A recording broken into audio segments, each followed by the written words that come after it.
ओम शांति। आइए बाबा के महावाक्यों को नई ताजगी के साथ पॉइंट वाइज रिवाइज करते हैं। ये अमृत वचन हमारी आत्मा को शक्ति, शांति और स्थिरता से भर देते हैं। पॉइंट नंबर 1, भाग्य। बाप दादा ने भाग्य के बारे में हमें क्या समझाया, आइए इसे गहराई से समझते हैं। बाप दादा ने मुरली में हमें यह गहन समझ दी कि हर बच्चे के मस्तक में भाग्य के 3 सितारे चमक रहे हैं। 1, परमात्म पालना का भाग्य। 2, परमात्म पढ़ाई का भाग्य। 3, परमात्मा वरदानों का भाग्य। बाप दादा ने स्पष्ट किया कि यह तीनों चीजें, पालना, पढ़ाई और वरदान, हर आत्मा को समान रूप से मिलती हैं। कोई भी बच्चा इसमें कम या ज्यादा नहीं है। सभी को एक जैसा ज्ञान, एक जैसी मुरली, एक जैसा अमृतवेला और एक जैसे वरदान मिलते हैं। फिर भी बच्चों की आत्मिक चमक में अंतर दिखाई देता है। तो अंतर क्यों होता है? पुरुषार्थ, आत्मिक परिश्रम के कारण।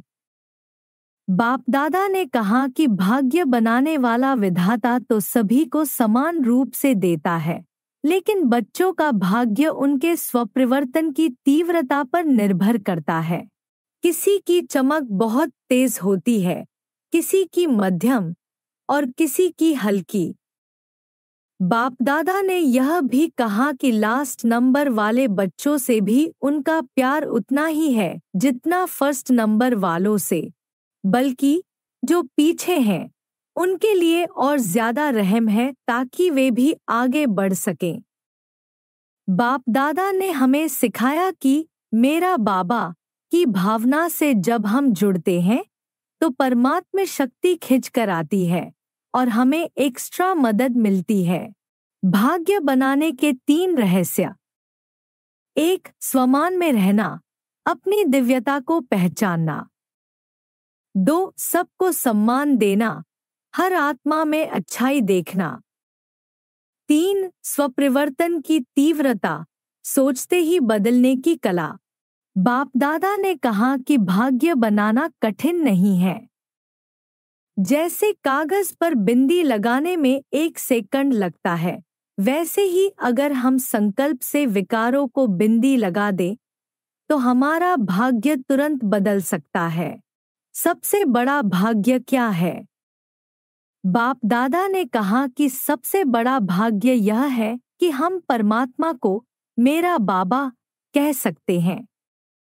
जब हमने मेरा बाबा कह दिया और बाबा ने भी मेरा बच्चा कह दिया, बस यहीं से भाग्य की डोरी हमेशा के लिए जुड़ गई। भाग्य बिगड़ता कब है? जब हम व्यर्थ संकल्प करते हैं, यह क्यों हुआ, मैं क्यों पीछे रह गया, तब हमारा भाग्य धीमा हो जाता है। बाप दादा ने कहा कि वाई वाई वाई वाई की जगह वाह वाह वाह वाह करना सीखो।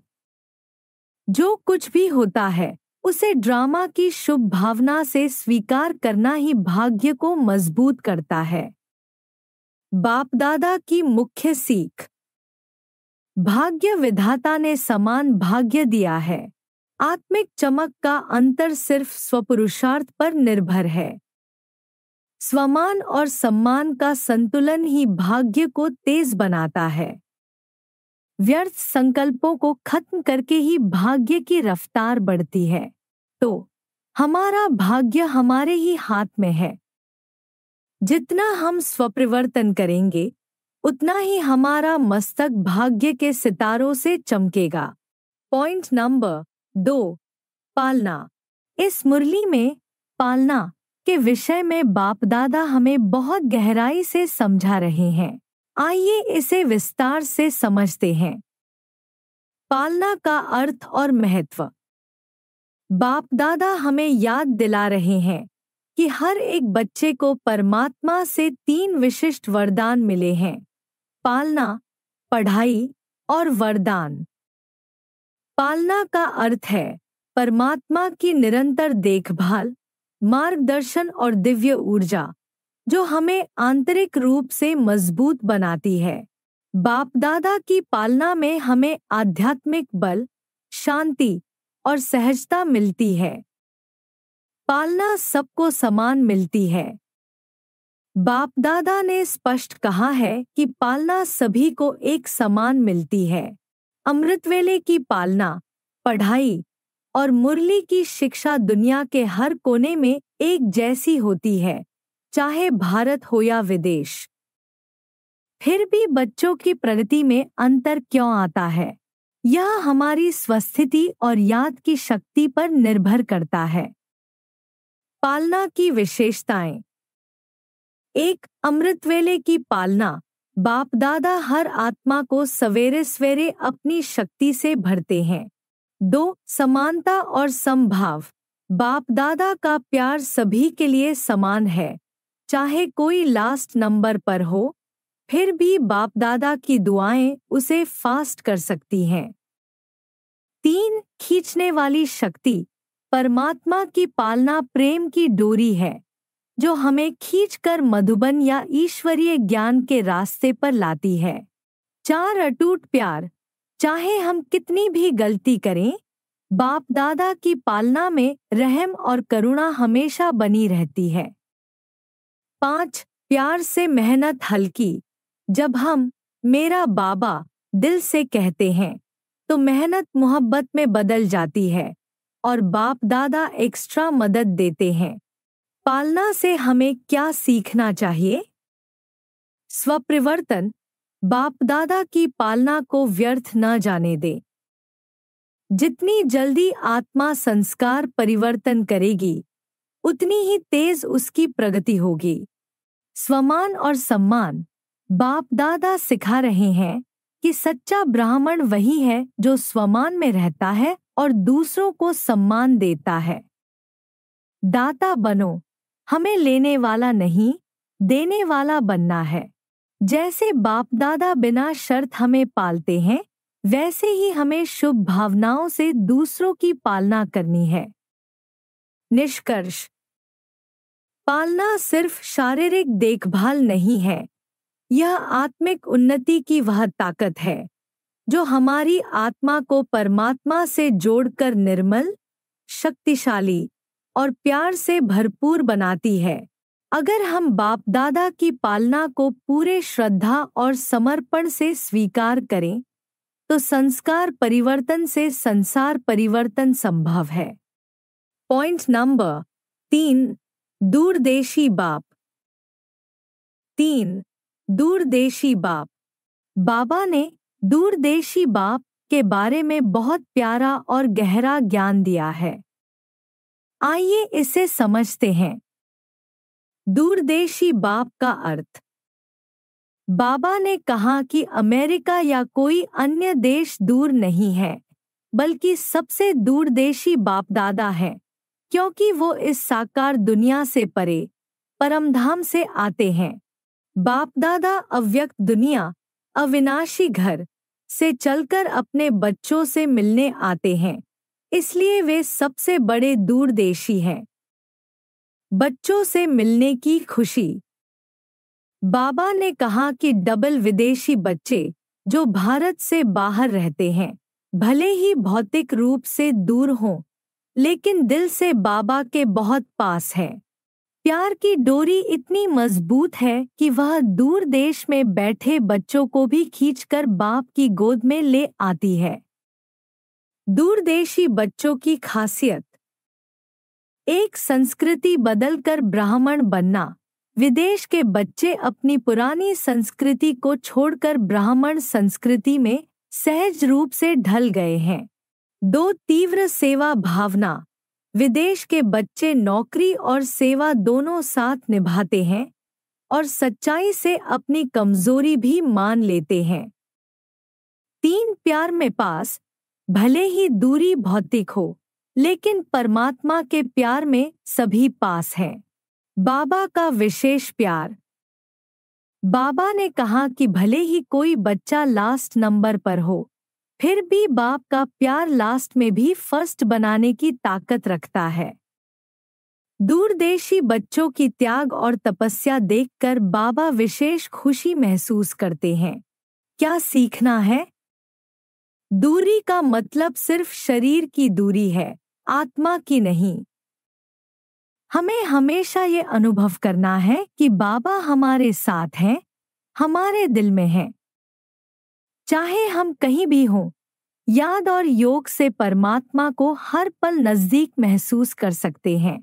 निष्कर्ष, बाबा हमें सिखा रहे हैं कि सच्चा प्यार भौतिक दूरी को मिटा सकता है। अगर हमारी स्मृति में बाबा सदा बसे रहें, तो हम दूर होकर भी पास हैं। बाबा की अव्यक्त पालना और प्यार से हर बच्चा विशेष और अद्वितीय है। पॉइंट नंबर 4, पास। बाबा ने मुरली में पास शब्द को बहुत गहराई से समझाया है। यह सिर्फ परीक्षा में पास होने की बात नहीं है, बल्कि प्यार, पुरुषार्थ और आत्म परिवर्तन में पास होने का संदेश है। आइए इसे विस्तार से समझते हैं। एक, प्यार में पास। बाबा ने कहा कि दूरी भले हो, लेकिन प्यार में सब बच्चे पास हैं। डबल विदेशियों की खासियत बताई कि वे भले ही भारत से दूर हैं, लेकिन परमात्मा के प्यार में नजदीक हैं। बाबा ने पूछा, जो प्यार में 100% पास समझते हैं, वो हाथ उठाएं। सभी ने हाथ उठाया और बाबा ने स्नेह और खुशी जताई। 2, पुरुषार्थ में पास। बाबा ने समझाया कि अमृतवेले की पालना, मुरली और वरदान सबको समान मिलते हैं, फिर भी नंबरवार क्यों होते हैं? इसका कारण है स्वपरिवर्तन की तीव्रता। बाबा चाहते हैं कि जैसे कागज पर बिंदी लगाने में सेकंड भी नहीं लगता, वैसे ही संस्कार परिवर्तन भी फास्ट हो जाए। 3, माया के सामने पास। बाबा ने कहा कि माया की परीक्षा में पास होने के लिए त्रिकालदर्शी और त्रिनेत्री बनो। अगर कोई परिस्थिति आए तो वाई क्यों नहीं, बल्कि वाह ड्रामा के प्रति स्वीकृति कहना सीखो। जब हम स्वमान में रहते हैं और दूसरों को सम्मान देते हैं, तो माया कमजोर पड़ जाती है। 4, प्रेम और करुणा में पास। बाबा ने समझाया कि सच्चा ब्राह्मण वही है जो दाता बनता है। मर्सीफुल, रहम दिल बनना है, चाहे सामने वाला कैसा भी हो। शुभ भावना और शुभ कामना से उसे बदलने की शक्ति रखें। बाबा ने कहा कि जैसे चित्रों में मर्सीफुल दिखते हो, वैसे ही चैतन्य रूप में भी रहम की खान बनो। 5, बाप को प्रत्यक्ष करने में पास। बाबा ने कहा कि अब समय आ गया है कि ब्रह्मा कुमार कुमारियां सिर्फ सेवा न करें, बल्कि बाप को प्रत्यक्ष करें। ऐसा एक रस और एक मत बनना है कि दुनिया कहे, यही एक है, यही एक है। जब हर बच्चा अपने स्वमान में स्थिर रहेगा और दूसरों को सम्मान देगा, तब यह परिवर्तन होगा। बाबा का अंतिम संदेश। बाबा ने कहा, पास होना है, फर्स्ट क्लास पास होना है। सिर्फ सुनना नहीं, बल्कि करना है, बनना है। स्वपरिवर्तन की गति इतनी तेज करो कि लास्ट भी फास्ट और फर्स्ट हो जाए। प्यार में पास, पुरुषार्थ में पास और परमात्मा की परीक्षा में पास बनना ही सच्चा ब्राह्मण जीवन है। पॉइंट नंबर 5, संस्कार।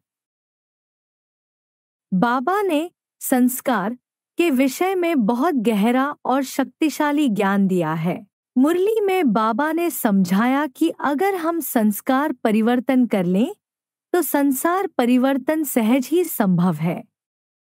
आइए विस्तार से समझते हैं।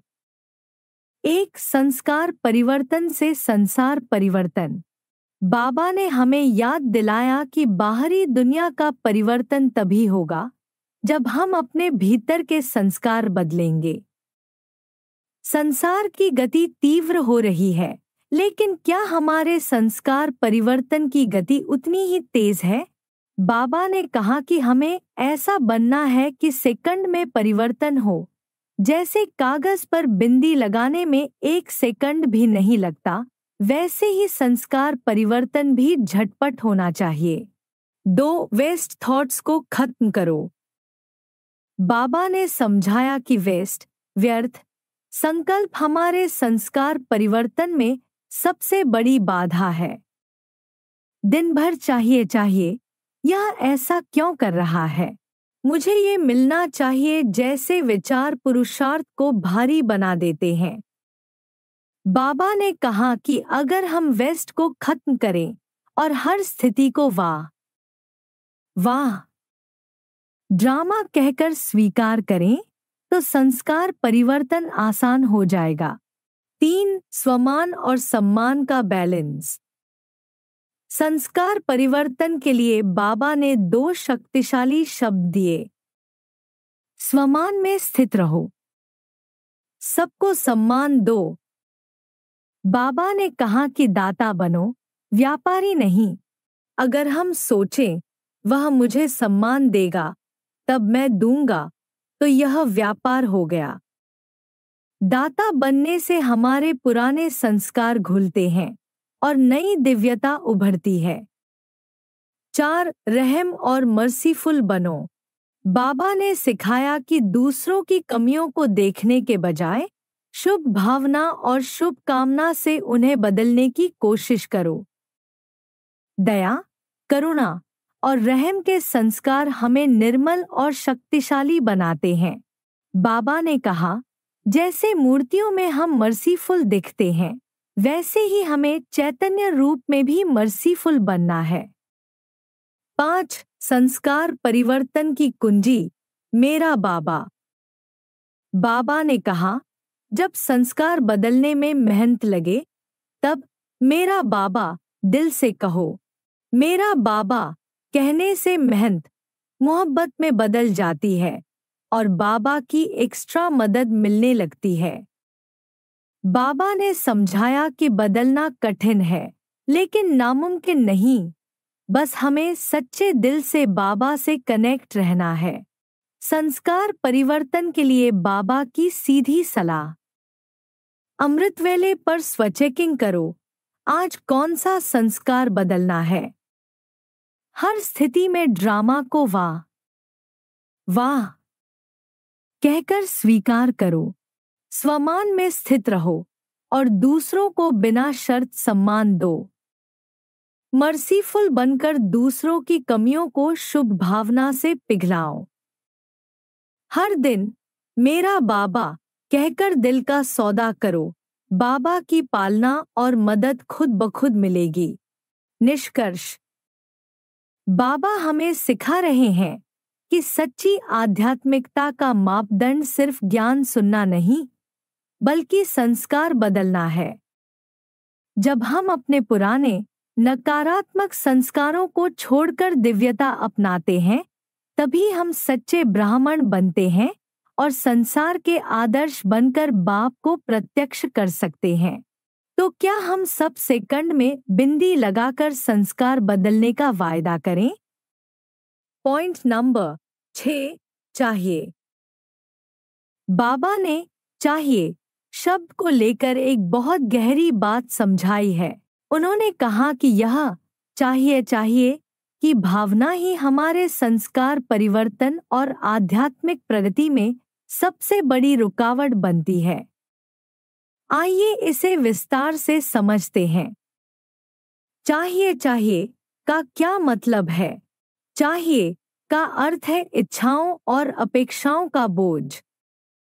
मुरली में बाबा ने कहा कि कई बार हमारी आंतरिक बातचीत इस तरह की होती है, इसको ऐसा करना चाहिए, मुझे ये मिलना चाहिए, सेवा में मुझे ये परिणाम चाहिए, सामने वाले को ऐसा बोलना चाहिए। ये चाहिए के संकल्प हमारी बुद्धि को भारी बना देते हैं और वेस्ट थॉट्स पैदा करते हैं, जिससे आत्मिक शक्ति कम हो जाती है। चाहिए क्यों रुकावट बनता है? बाबा ने कहा कि जब हम अपेक्षा रखते हैं और वह पूरी नहीं होती तो हम मायूस हो जाते हैं। चाहिए की सोच हमें वर्तमान क्षण से डिस्कनेक्ट कर देती है, जिससे हम ड्रामा की स्वीकृति नहीं ले पाते। परिणाम स्वरूप हम संकल्पों में उलझ जाते हैं और स्वपरिवर्तन की गति धीमी हो जाती है। बाबा की सलाह चाहिए से वहां पर शिफ्ट करो। बाबा ने कहा कि जब भी चाहिए की भावना आए तो तुरंत वाह ड्रामा वाह बोलो, यह क्यों नहीं हुआ के बजाय कहो जो हुआ अच्छा हुआ। ड्रामा की हर सीन में कुछ न कुछ कल्याण है। सब कुछ बाबा की योजना के अनुसार हो रहा है। इससे मन हल्का होगा और हम संस्कार परिवर्तन की फास्ट ट्रैक पर आ जाएंगे। चाहिए को कैसे बदलें? एक स्वचेकिंग, दिन भर में कितनी बार चाहिए की भावना आई, इसका चार्ट बनाएं। 2 ड्रामा को स्वीकार करें, हर सीन में कल्याण की भावना को पकड़े। 3 शुभ भावना और शुभ कामना, अगर कोई अपेक्षा के अनुसार नहीं चलता तो शुभ दृष्टि से उसे विकसित होने की दुआ दें। 4 स्वमान में स्थित रहें, खुद को बार बार स्वमान में लाएं। मैं मास्टर सर्वशक्तिमान आत्मा हूँ। 5 बाबा से कनेक्ट रहें, जब चाहिए की आदत बार बार आती है तो मेरा बाबा कहकर बाबा की मदद मांग लें। निष्कर्ष, बाबा हमें सिखा रहे हैं कि चाहिए की इच्छा एक सटल बॉन्डेज है जो हमें सच्चे खुशी, संतोष और सहज योग से दूर रखती है। अगर हम चाहिए को छोड़कर वाह कहना सीख जाएं, तो हम हल्के, शक्तिशाली और निर्विकारी बन सकते हैं। तो क्या हम आज से चाहिए छोड़कर वाह वाह की प्रैक्टिस शुरू करें? पॉइंट नंबर 7, संकल्प। बाबा ने मुरली में संकल्प के बारे में बहुत सुंदर और गहरा ज्ञान दिया है। संकल्प का अर्थ है विचार या सोच। बाबा ने समझाया कि संकल्प ही आत्मा की सबसे बड़ी शक्ति है, लेकिन वही संकल्प हमें आत्मिक उन्नति या गिरावट की ओर ले जा सकता है। आइए इसे विस्तार से समझते हैं। 1 संकल्प की शक्ति। संकल्प आत्मा का मूल स्वभाव है। हम जैसा सोचते हैं वैसा ही बनते हैं, इसलिए संकल्प से ही संस्कार बदलते हैं। बाबा ने कहा, संकल्प से सृष्टि रची जाती है। इसका मतलब है कि हमारी आंतरिक दुनिया हमारे विचारों की रचना है। सकारात्मक संकल्प आत्मा की प्रगति, नकारात्मक संकल्प आत्मा की गिरावट। 2 वेस्ट संकल्प, व्यर्थ विचार को पहचानो। बाबा ने कहा कि वेस्ट संकल्प हमारी आत्मिक ऊर्जा को खत्म कर देते हैं। वेस्ट संकल्प के उदाहरण, ये ऐसा क्यों हुआ? वो मुझे ऐसा क्यों बोल रहा है? क्या मैं सफल हो पाऊंगा? काश ये थोड़ा अलग होता। नतीजा, दिमाग भारी हो जाता है, पुरुषार्थ धीमा हो जाता है और संस्कार परिवर्तन मुश्किल लगने लगता है। 3 संकल्प मैनेजमेंट की विधि। बाबा ने संकल्पों को पवित्र और शक्तिशाली बनाने के लिए कुछ खास बातें सिखाईं। 1 स्वचेकिंग, दिन भर में संकल्पों की क्वालिटी को चेक करें। क्या मैं सच्चाई, शांति और आत्मा की स्मृति में सोच रहा हूँ? 2 स्लोगन का उपयोग, जब वेस्ट संकल्प आए तो बाबा के स्लोगन से उसे काट दें। जैसे ड्रामा परफेक्ट है, मेरा बाबा सर्वशक्तिमान है, 3 बिंदी लगाओ। बाबा ने कहा, जैसे कागज पर बिंदी सेकंड में लगती है, वैसे ही व्यर्थ संकल्पों पर बिंदी लगाओ। 4 मंत्र शक्ति, बार बार मैं शांत पवित्र आत्मा हूँ या मेरा बाबा का स्मृति मंत्र दोहराएं। 5 संकल्प बदलने का अभ्यास। नकारात्मक संकल्प को पॉजिटिव में बदलो। मैं कमजोर हूँ, मैं मास्टर सर्वशक्तिमान हूँ। ये बहुत मुश्किल है, बाबा की शक्ति से सब संभव है। 4 संकल्प से संसार परिवर्तन। बाबा ने कहा कि अगर हम अपने संकल्पों को शुद्ध कर लें तो हम दूसरों की आत्मा पर भी सकारात्मक प्रभाव डाल सकते हैं। संकल्प की शुभ ऊर्जा से हम दूसरों को शांति, खुशी और दिव्यता का अनुभव करा सकते हैं, बिना कुछ कहे। इसलिए बाबा ने हमें संकल्प से सेवा की विधि सिखाई। सबके लिए शुभ भावना और शुभ कामना रखना। माया या परिस्थितियों के सामने संकल्प की शक्ति से विजयी बनना। 5 बाबा की अंतिम शिक्षा। संकल्प वही जो स्वपरिवर्तन करे। बाबा ने कहा, संकल्पों की क्वालिटी आत्मा की डेस्टिनी बनाती है। जैसा संकल्प वैसा संसार। इसलिए हमें हर संकल्प को दिव्य, शक्तिशाली और सकारात्मक बनाना है, ताकि हम स्वयं को भी बदलें और संसार में प्रकाश फैलाएं। निष्कर्ष। बाबा की मुरली हमें सिखाती है कि संकल्प आत्मा का सबसे सूक्ष्म लेकिन सबसे ताकतवर औजार है।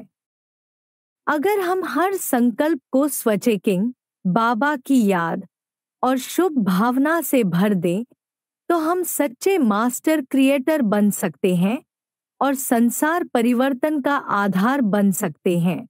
तो आज से व्यर्थ संकल्प को बिंदी लगाएं और शुभ संकल्पों से अपने भाग्य का सितारा चमकाएं। पॉइंट नंबर 8, 2 शब्द। बाबा ने मुरली में 2 शब्द की एक बहुत गहरी और सुंदर शिक्षा दी है। ये 2 शब्द हमारी आत्मिक प्रगति और संसार परिवर्तन की चाबी हैं। बाबा ने कहा कि अगर हम सिर्फ 2 शब्दों को अपनी जिंदगी में उतार लें तो संपूर्णता और सफलता मिलना पक्का है। आइए समझते हैं ये 2 शक्तिशाली शब्द। 2 शब्द कौन से हैं? 1 स्वमान, 2 सम्मान। बाबा ने कहा, स्वमान में स्थित रहो, सबको सम्मान दो। अगर हम स्वमान को पकड़ लें और हर आत्मा को सम्मान देना सीख जाएं, तो माया और परिस्थितियां हमारे सामने कमजोर पड़ जाएंगी। 1 स्वमान क्या है? स्वमान का अर्थ अपनी आत्मिक पहचान में स्थित रहना। मैं आत्मा हूं, मैं मास्टर सर्वशक्तिमान हूं। स्वमान के लाभ। माया कमजोर पड़ जाती है, नकारात्मक संकल्प खत्म हो जाते हैं, आत्मा की शक्ति, स्थिरता और शांति बढ़ जाती है। बाबा ने कहा, स्वमान में रहना ही सच्चा योग है। जितना ज्यादा हम स्वमान में रहेंगे, उतनी जल्दी संस्कार परिवर्तन होगा। 2 सम्मान देना क्या है? सम्मान देना हर आत्मा को परमात्मा का बच्चा मानकर शुभ भावना और शुभ कामना रखना। सम्मान देने के फायदे। रिश्ते हल्के और मधुर हो जाते हैं।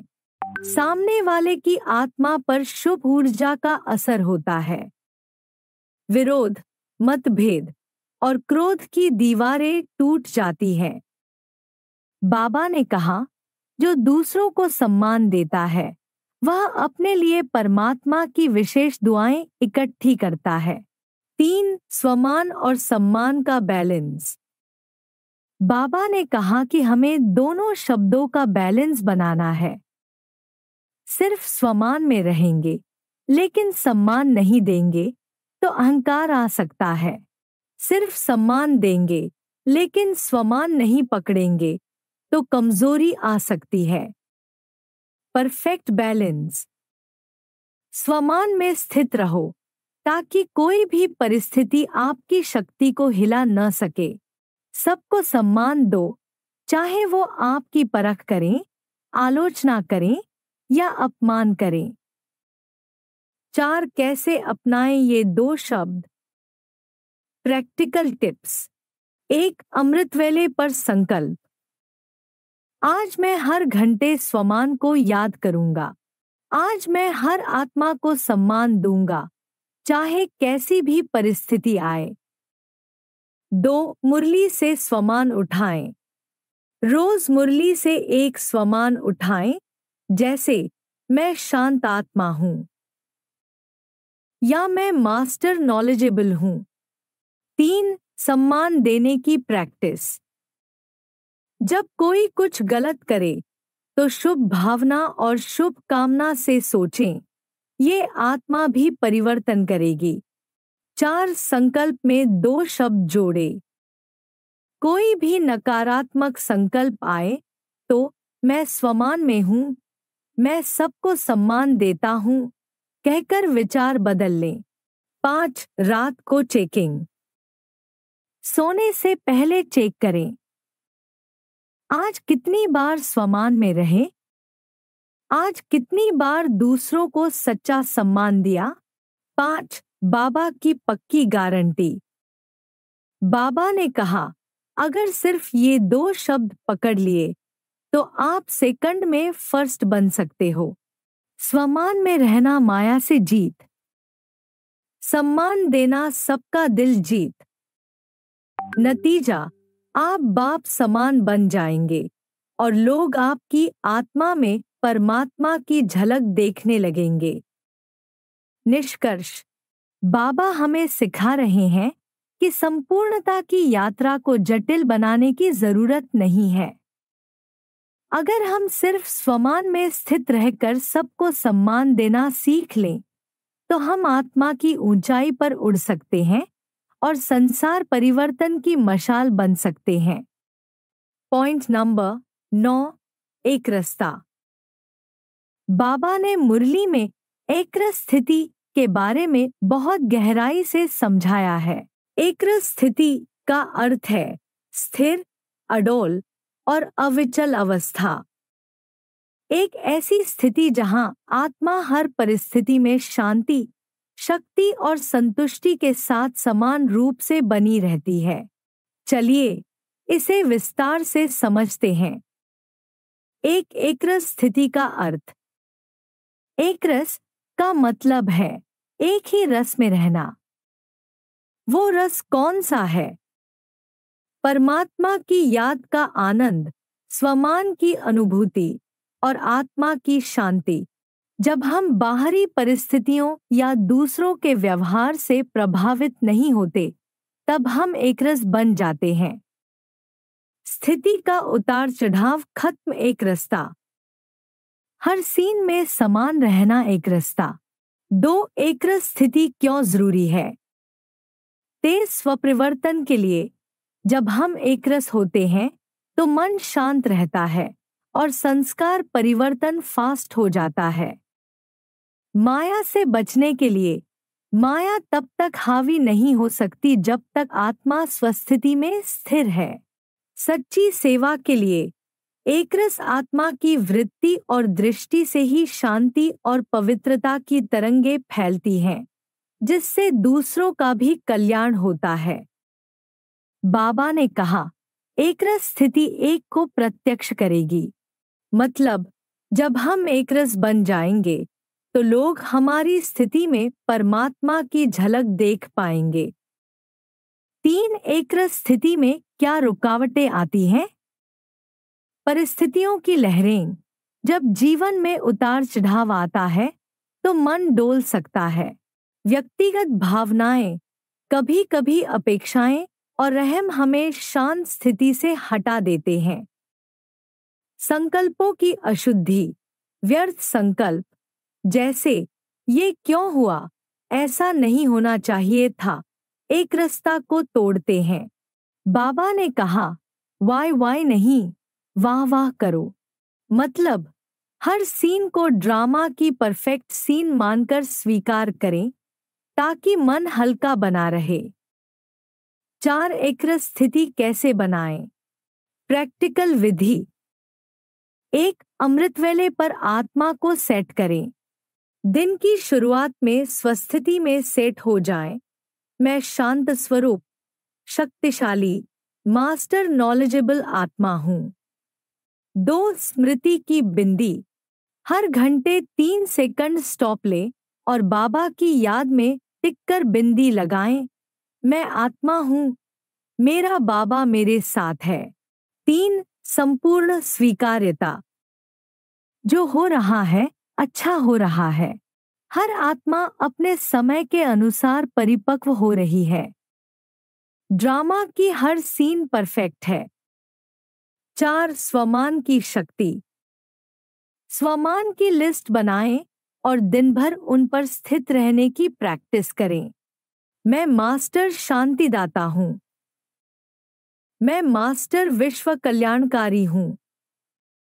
मैं मास्टर अलौकिक दाता हूँ। 5 दूसरों को सम्मान दो। सम्मान देने से दिल हल्का रहता है। बाबा ने कहा, सम्मान देना एक रास्ता बनाए रखता है। जब हम सबको दुआएं देते हैं तो हमारा मन शांत और निश्चिंत हो जाता है। 5 एकरस स्थिति का परिणाम।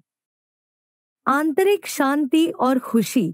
बाहरी हलचल आत्मा को डिस्टर्ब नहीं कर पाएगी। आकर्षक दिव्यता। लोग आपकी स्थिरता को परमात्मा की उपस्थिति मानेंगे। तेज आत्मिक प्रगति। संस्कार परिवर्तन बिना संघर्ष के सहज होने लगेगा। बाबा ने कहा, जो एकरस होगा वही सदा फर्स्ट रहेगा। निष्कर्ष। एकरस स्थिति का मतलब है अचल, अडोल और शांत आत्मा बनना। जब हम स्मृति, स्वमान और सम्मान के 3 स्तंभों पर खड़े होते हैं, तब हमारा मन, बुद्धि और संस्कार एक स्थिर लहर में आ जाते हैं। परिणाम, हम बाप समान बनकर सर्व आत्माओं के लिए प्रकाश और स्नेह का स्रोत बन जाते हैं। ओम शांति।